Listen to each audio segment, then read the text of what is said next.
everyone, it's David Elliott, and we all know how important it is to protect each other from these viruses. The need to eliminate polio is daily.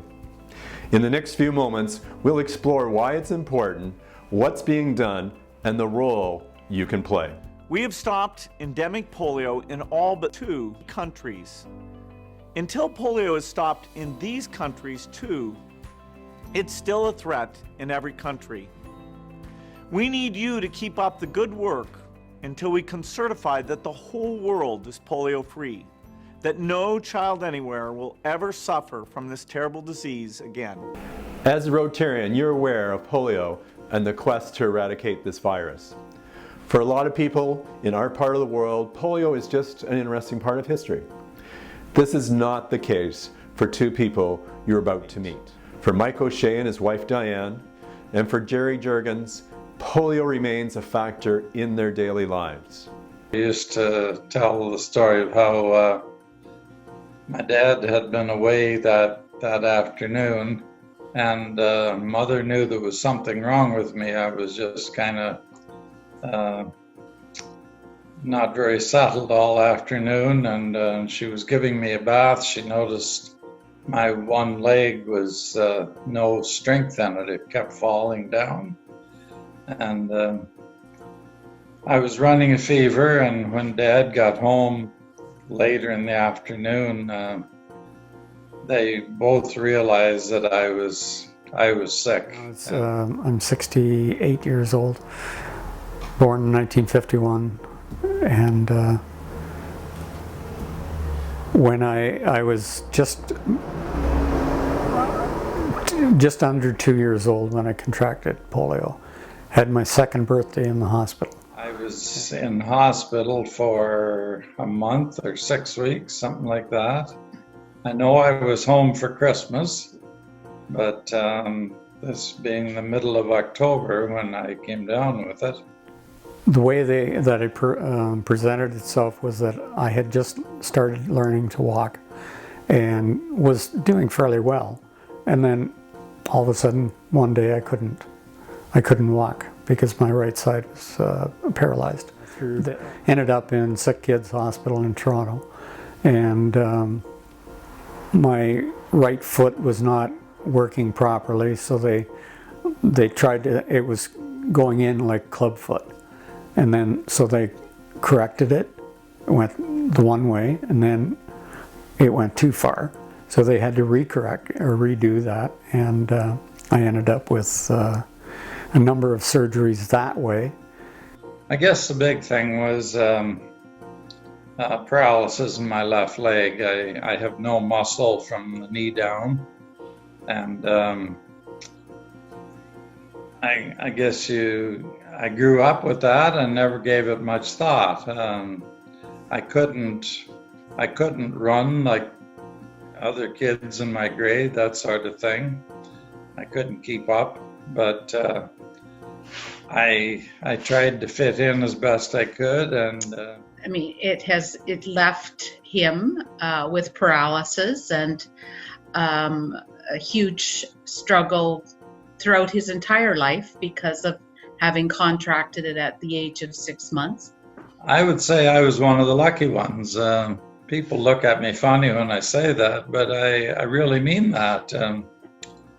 I could have been left in a wheelchair for the rest of my life, or in an iron lung or whatever. But I got off easy compared to some of them. After there was one surgery that I had on my leg, and I'm not sure what they did at that point, but I had a cast on, and everybody else was skating. It was in the wintertime, and I was in a real wanting to skate, and doctor took the cast off, and my dad asked the question and said, "Can he go skating?" Doctor said, "Put the skates on." So I had them on that afternoon. So it was like, that didn't hold me back. It slowed me up, but I pushed a chair, but I was skating. So, you know, don't tell me that you can't, you do what you have to do. And I have been told, and I don't know if this is correct, but A lot of polio survivors are type A personalities. Played a lot of baseball in those days, and when I was up to bat, I would hit the ball, but somebody else would run for me. And once I got on first base, it was up to me to get home. It's something that I needed to deal with, and for most of my life. And yeah, there's and it's just about every day. So it's I have a definite weakness in my right side, or right leg anyway. The arm is pretty good. I have to be careful. Like if I make a sudden right turn, and like a twist, I'll go down like a stone because I haven't got the muscle mass to hold my knee in place. Like right now, I can't lift my right leg, like my left leg, like that. I can't do that with my right leg. I feel very grateful that the Rotary has taken on such a wonderful project. It bothers me somewhat when I hear people not wanting to receive vaccine, that sort of thing. Whatever we can do to eradicate it in those two countries definitely would be quite an accomplishment. You know, like everything's got to have a day and stuff like that, but I don't think it's just one day. Not for me, it's not one day. I live it. So it's, but I think it's important that everybody realize that we can do something.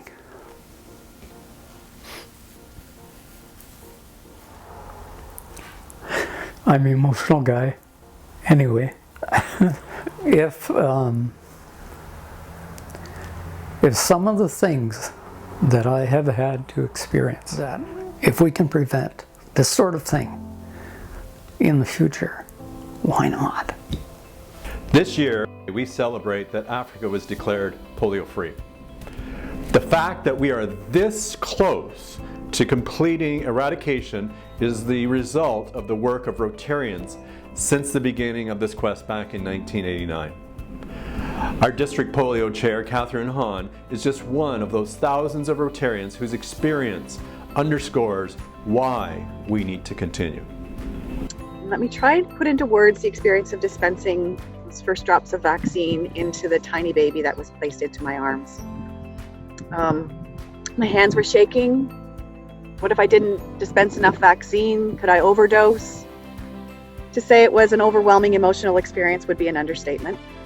Once we had each dispensed a few times, the fears and concerns we had melted away, and it was very satisfying to know that we were preventing these infants and children from getting such a devastating disease. Our hospital room was tiny, maybe 14 by 14, and there was one door and a couple of windows looking out to a dirt field area where the local kids were playing cricket with my son. We had 4 chairs and a desk and a few medical bags of supplies brought in by the nurses. That was the extent of the medical room, and the people were lined up out to the street. Like most of the groups, we ran out of vaccine. The total vaccines administered that day were around 3,000.